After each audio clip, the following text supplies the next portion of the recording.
Armed and wearing body armor, shocking images show 3 suspected cartel members sneaking through the Rio Grande Valley sector in Texas.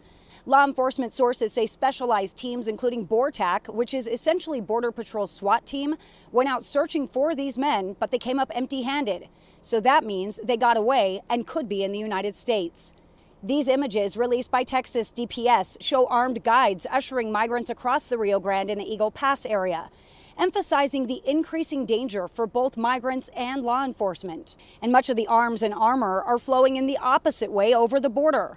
Just look at this massive seizure of 10 AK-47 rifles and 20 30-round magazines found by CBP officers at the Nogales Port of Entry here in Arizona.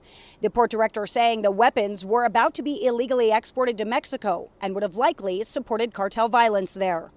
And that violence is spurred by one thing: money. And the cartel is cleaning up. They're bringing home $2.6 billion every year, according to law enforcement. And that's in part because every migrant wanting to cross has to pay a fee. We watched their human assembly line operations unfolding on the Mexico side. They're operating in broad daylight, knowing that they won't face consequences because Border Patrol can only take action if they are threatened. So the cartel doesn't threaten them. They just send person after person over the wall when the agents aren't close by. And during Tuesday's Oversight Subcommittee hearing in what is being called Ground Zero for America's border crisis, I talked to lawmakers about the footage we captured. They believe Mexico needs to be doing a better job in securing its side of the border.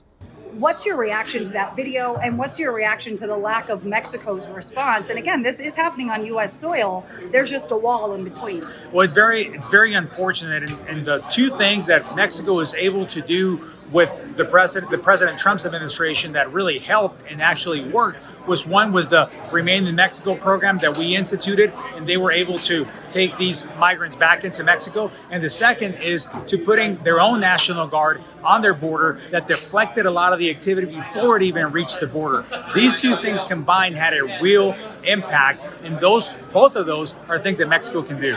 Thanks so much for watching. Go to joinnn.com to find NewsNation on your television provider. And don't forget to click the red subscribe button below to get more of NewsNation's fact-driven, unbiased coverage.